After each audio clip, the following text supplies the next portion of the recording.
I'm here. Okay, cool. Welcome to Grit Gym, guys. You guys are actually coming to my office right now. We have Lisa Lewis here, who I'm super, super excited. You guys have heard me mention Tony Gentilcore before. They're married. They're full on. They have a kid together. So this is really cool. I'm really, really excited to have her on. This is like, you don't even know, Lisa. Like, this is like, I remember when Tony put up the cohabitation blog, and I was like, what? Wow. He is? Yeah. And yeah, like Tony's awesome. It's kind of hard not to fall in love with the guy. So you're the lucky one that gets to hold him down. Indeed. And you guys just had a kid not that long ago? 5 months ago, to be exact. Yes. That's cool. How's exercise been getting back into it after the pregnancy? Because like pre-pregnancy isn't really all that complicated. Pre-pregnancy, you can bring the baby with you wherever you go. And then post-pregnancy, when I was on maternity leave, it was okay. I could just figure out a time when he was asleep and go then. And now that I'm back to work full time, it's pretty tricky because I used to train from 5:45 to like 7 in the morning was my exercise window. And that is really messed with by a hungry baby. So because the sleep schedule really isn't like nailed down yet, I just try to get it in when I can. And then we brought some kettlebells home and cool. Some stuff, if I can get in like a solid 20 minutes, that for me is better than nothing. So I just try to take it one day at a time and get in as much as I can. Yeah. Yeah. No, I love it that you are though. Like that's one of those things that you hear, like that's one of the big excuses I hear is like, oh, I'm pregnant, I can't exercise. Oh, I just had a baby, I can't exercise. Oh, and it's sometimes even like you had a baby 3 years ago. You can exercise.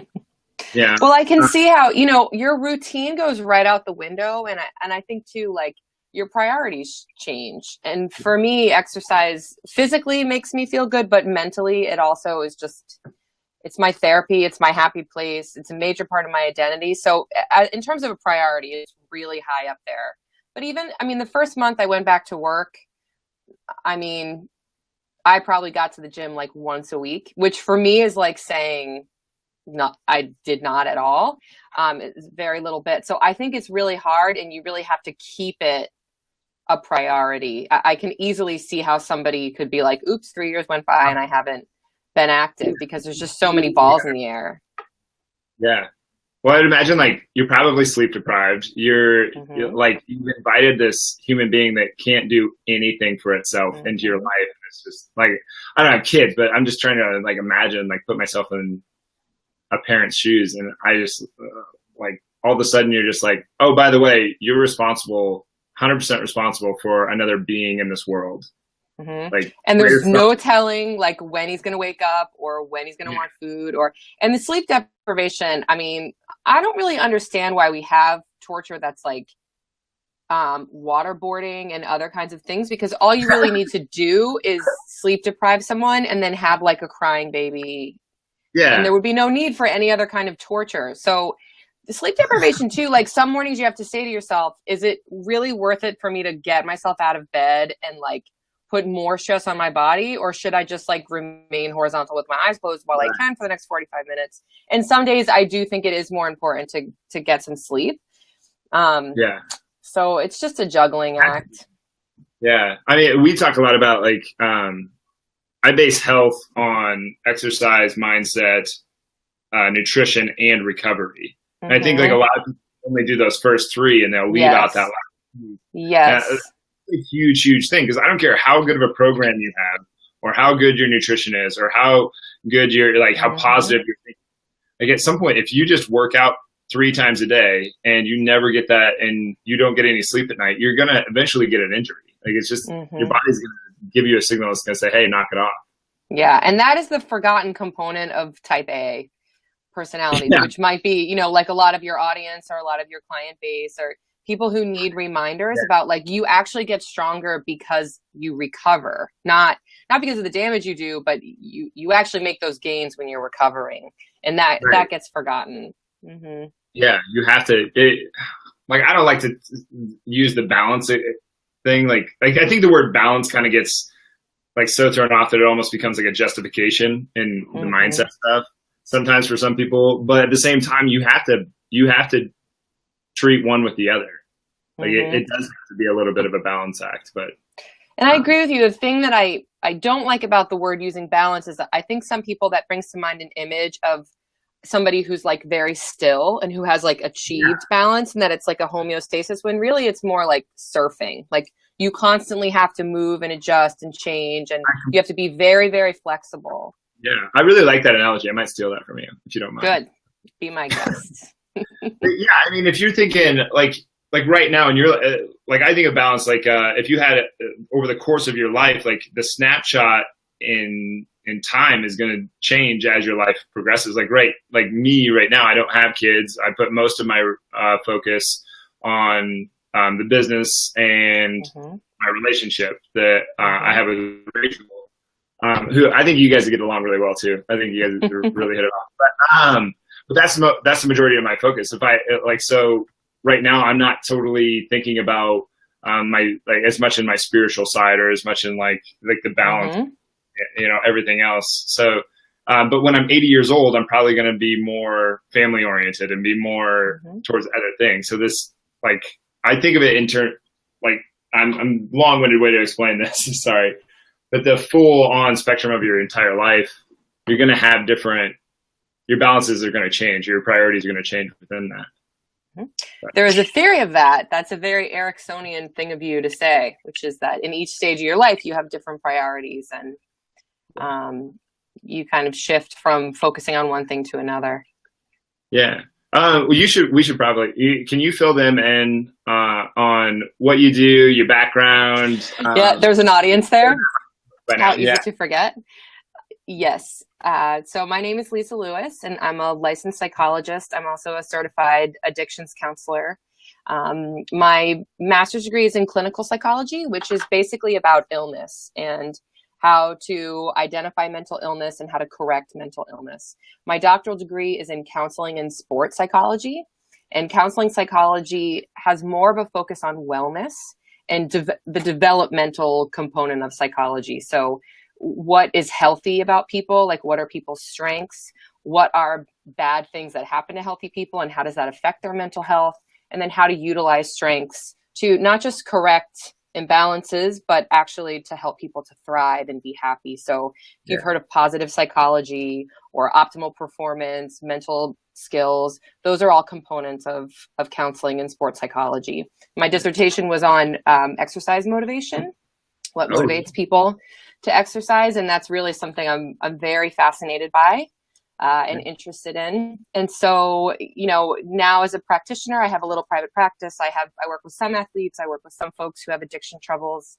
I work in a college counseling center. So a lot of young adults, that 18 to 24, 25 age range. And then I do some workshops and seminars and get to speak in forums like this sometimes.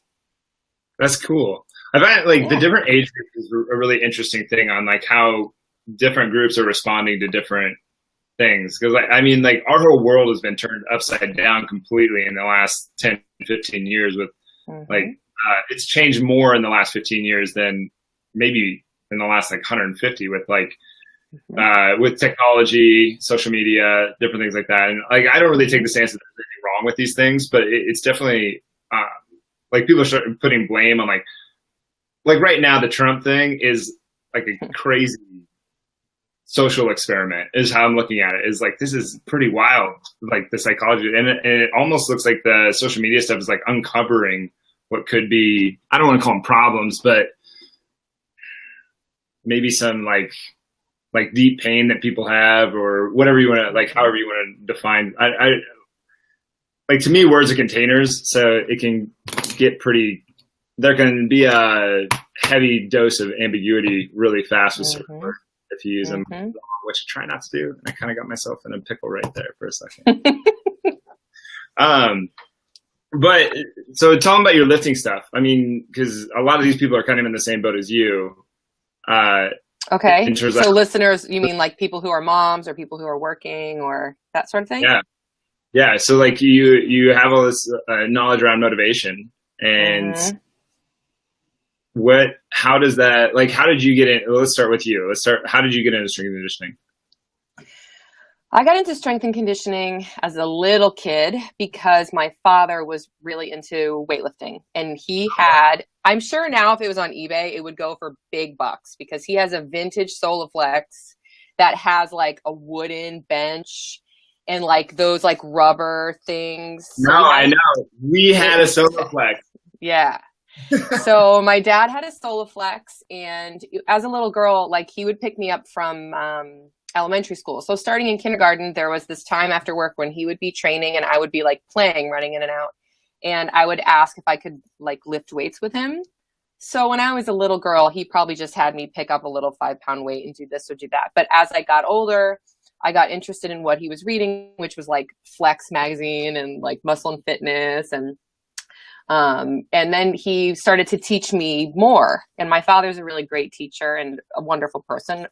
And so I just got interested in that. And I was always very athletic and involved in a lot of sports. So every season I was playing a sport. When I got to college, I just played one sport, which was a fall sport. So when that sport was over, it was the first time in my life I had nothing to do after class.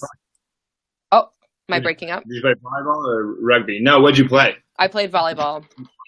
Yeah. And so after fall season, I thought to myself, like, what do I do in this time that I'm supposed to be active? And that's really when I think I started to read on my own and learn on my own. And of course I had learned things from being a student athlete and being exposed to some training, but that's kind of when it became my thing. And then once I left college, and I wasn't an athlete anymore and a student, in an academic setting, it became even more just a part of my identity. Cool. Mm-hmm. Nice. So what got you into the mindset portion of it? Or was it athletics that kind of led to studying this psychology stuff? So I loved psychology. When I was a teenager, I watched Silence of the Lambs and I wanted to be Jodie Foster. I wanted to be a forensic psychologist.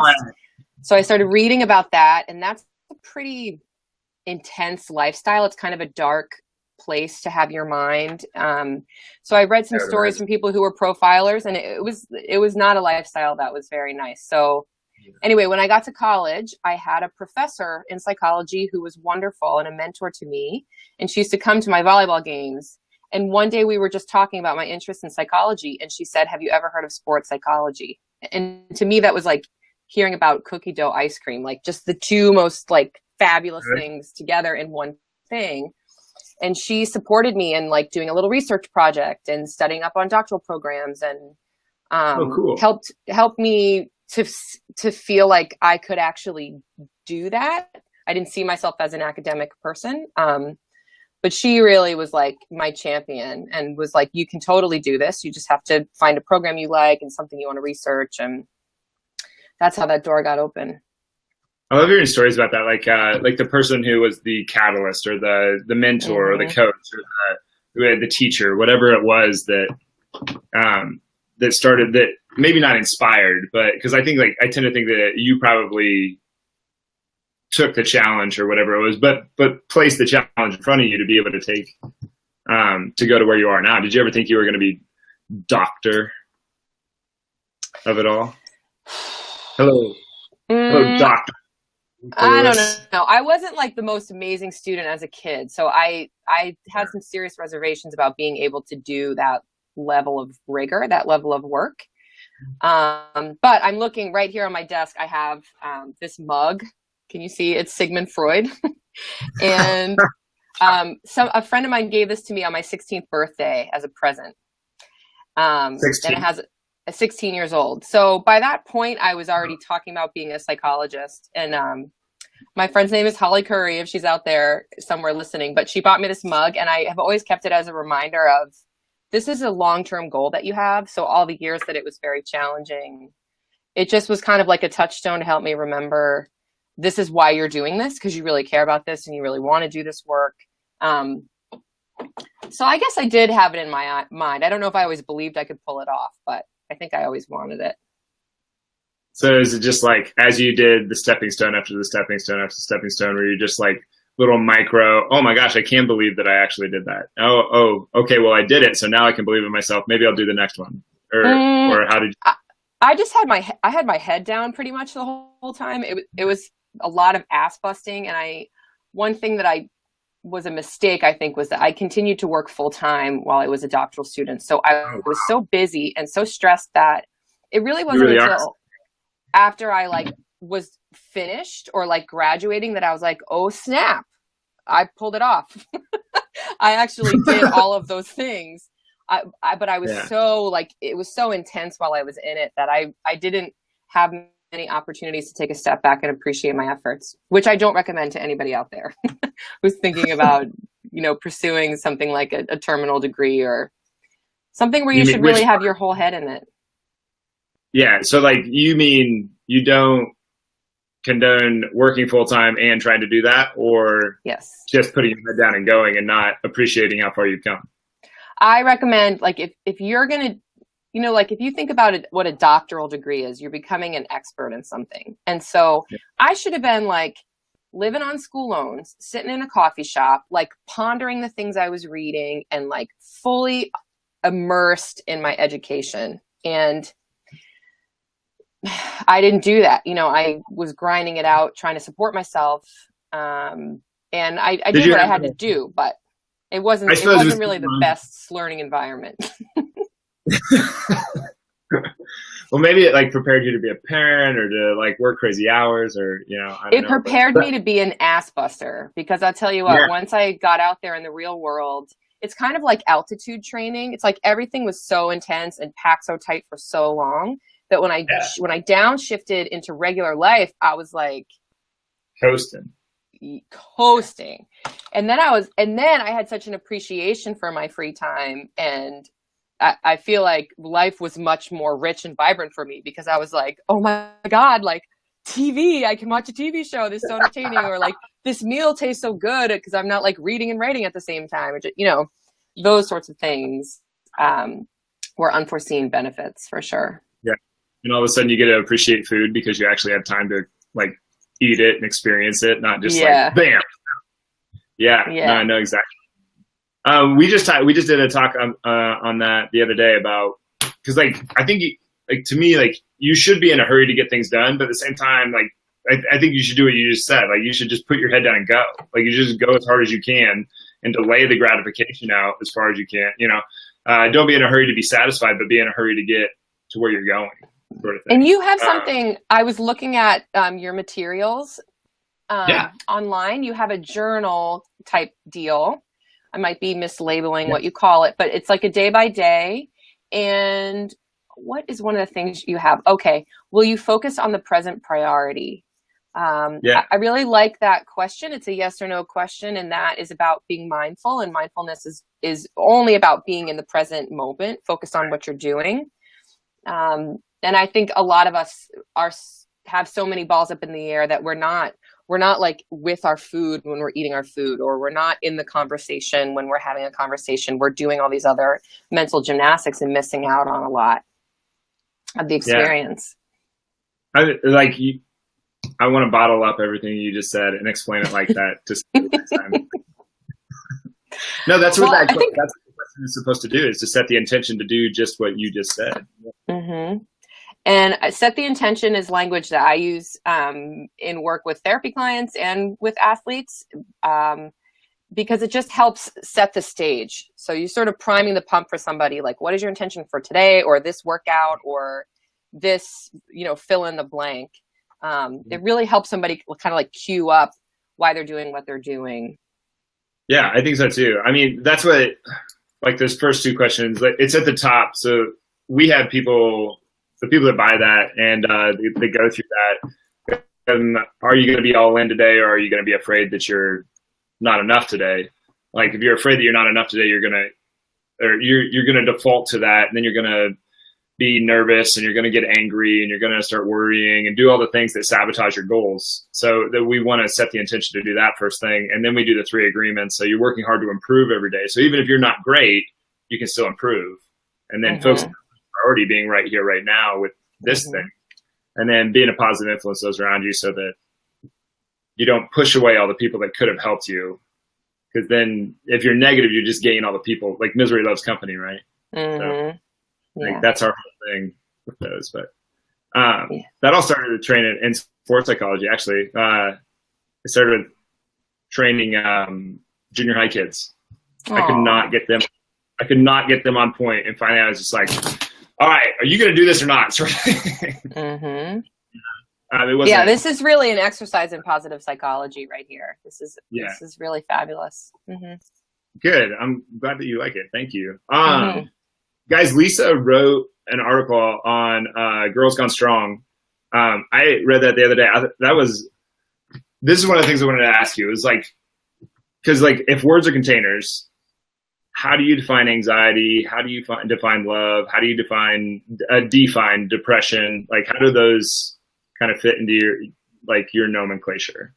And totally randomly transition. Yeah, let's just shift over. Well, you mentioned articles. So I have a couple articles on Girls Gone Strong. One is about mental health. That's the most recent one. Yeah. I recently wrote another one on addiction transfer, which is the idea that if you have an addiction to one thing like alcohol or drugs, it could transfer to something else like eating or exercise. Yes. But the one on mental health, which is, I really tried to break down mental health 101, which I think really gets lost in people taking care of their health. So you had asked about, how do you define anxiety? How do you define depression? And these are topics that have whole books dedicated to them. But if I, to boil it way, way, way, way down, anxiety is thoughts about the future that are worrisome and cause concern. And depression is getting stuck thoughts in the past that include like regret or rumination. So really like the most abbreviated I can make two very that's genius. I really complex. Like that. We all experience anxiety in our lives. So there's a spectrum of like normal, healthy anxiety, like a saber-toothed tiger is chasing me in the jungle, or I have a presentation at a board meeting, all the way to I can't leave my house because I can't stop washing my hands 30 times in a row, or something that's, really pathological. We also all have days when we feel depressed and we feel down and we feel sad. So that again is another whole spectrum that in some ways, depression can be something that passes and lasts a day, or depression can be something that's developmentally normal. Like if you lose a pet or you lose a loved one, of course you're going to feel down and you're going to feel sad. And then it's normal and healthy to feel that way. And then there's pathological depression. When I say pathological, I mean it's sick. It has to do with illness. So people use the expression pathological liar, and they don't mean like a person who tells a white lie. They mean like they have a sickness and that's why they're lying. It's pathological. So pathological depression doesn't go away after days or weeks. If you or I have a day, we're not depressed. If we have a bad day and we feel kind of down or depressed, we will use coping to feel better. So we'll like call a buddy and talk about it, or we'll go for a hike, or we'll go shopping, or we'll do things to help us feel better. But if a person is clinically depressed, they actually don't want to do any of those things that used to be their thing. And that's really one of the hallmarks of depression, is the stuff that used to kind of get you out of your funk, you don't want to do, you have no interest in, and all that does is increase the funk, so to speak. Right. Mm-hmm. Yeah, it just makes it worse. Yeah. It just makes it worse. And that's actually one of the reasons why mental illness is so hard for people to understand, is because the very thing you need to do to help yourself is the last thing you want to do. The symptom of the illness actually exacerbates the illness. Yeah. Right. Yeah. It's just, I would imagine that addiction kind of works in the same way, is that like the one thing that you want to reach for is the one thing that is the last thing that you should actually reach for. Like, that's right. And what you need to do if you have an addiction, number one, is to talk to somebody about it. So in 12-step programs, they have a lot of expressions. One of the expressions is you're only as sick as your secrets, which is keeping it a secret or not talking about what you're going through. It makes the disease worse. It like feeds it. You can't deal with it alone. If you have an addiction, you need the assistance of other people. And in the beginning of people's addiction, or if they're not getting help, they will say things like, I can handle this on my own, or I don't want to tell anybody else about it, or I learned in my family, like, you don't talk about this kind of stuff. Or they're going to all those kinds of things. Straight to guilt and shame. And it's just correct. Yeah, and they just like how is the guilt and the shame going to actually serve to help you get better? It won't. It'll Yeah. just It just throws gasoline on the fire. yeah, that's a good way to put it. Hmm. Yeah, definitely. Hmm. What about the more positive ones like joy, love, power? Like how do you what definitions do you put on those to make them Hmm. Well, to there's a lot clarify? that's been written about positive emotions lately. I would say since the 1990s, there's been a movement in what's called positive psychology, which is Yeah, the study of positive aspects of psychology when historically psychology studied like illness and right. negative aspects. And so Yeah, now there's a whole movement for a scientific study of positive emotions and what helps people to thrive or to flourish. And one person who's written a lot about positive emotions is Barbara Fredrickson, and she has a recent book called Positivity, which is really fabulous in ways to improve positivity in life. And things like there are some of the things you mentioned that are basic human emotions. So like happiness, yeah, curiosity, those are things that are universal in every kind of person everywhere on earth, like experiences those emotions. So those are almost things that are visceral, like harder to define in a sentence, but easier just to even, if I showed you a picture with somebody's facial expression that was like feeling yeah. curious or like feeling joy, you would be able to identify it very easily. And they have research studies where they've asked people from all different cultures all over the world to look at a photograph of a person's face and identify what emotion they're I love feeling. that.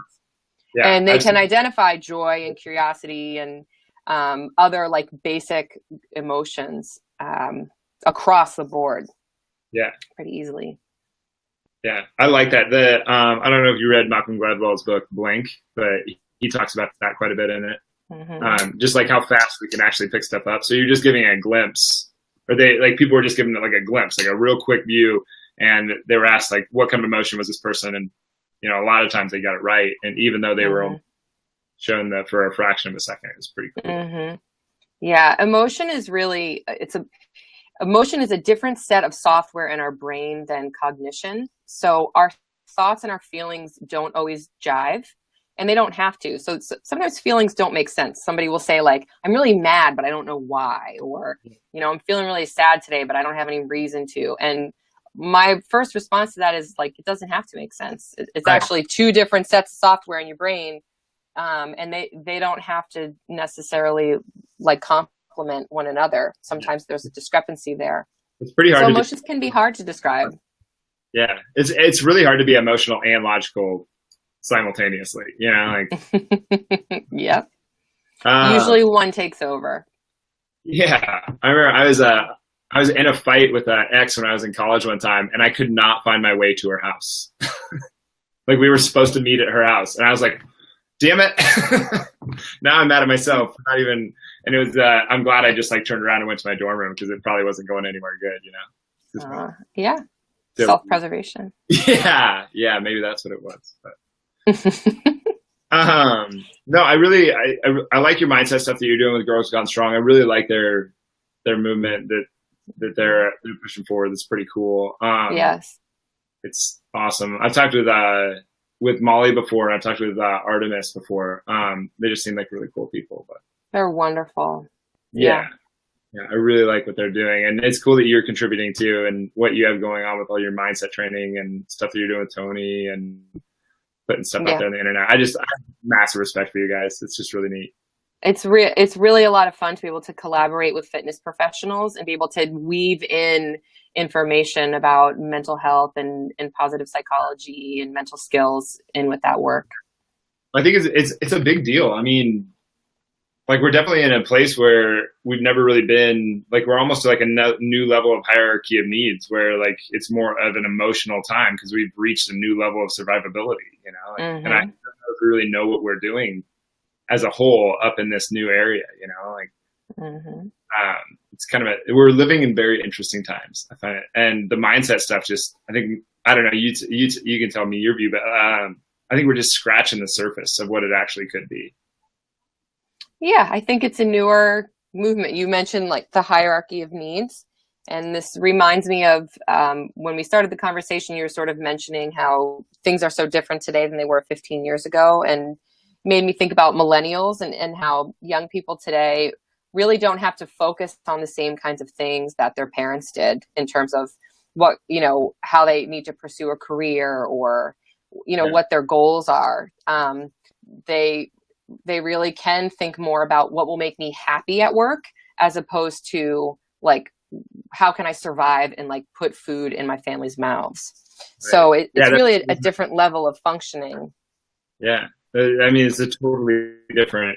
I mean, maybe if we went back 20 years and we were the age that we are now and grew up in their time, like there would just be a whole new change. Like we'd be saying the same thing about 30 years ago before that, or 20 years ago before. Maybe there's just always a change in things, but it's pretty cool. I'm very interested to see how the next 10 years are going to go. Mm-hmm. Yeah. But I try to finish these at 1 and I never get it done. Well, I have to move on to the next thing. Yeah. Yep. But thank you so much for having me. It was Thank you for being here. This is awesome. I was like, when you agreed to this, I was like, oh my God, like kind of small celebration. A huge celebration internally. So thank you for being here. I really appreciate it. This is really cool. But hopefully next time I'm out in Boston, I'll drop in and see you guys. Oh, please do. Yeah. All right. Well, cool. Well, thank you for being here. I appreciate it. Okay. Have a good day. You Bye, too. everybody. We'll see you later. Okay.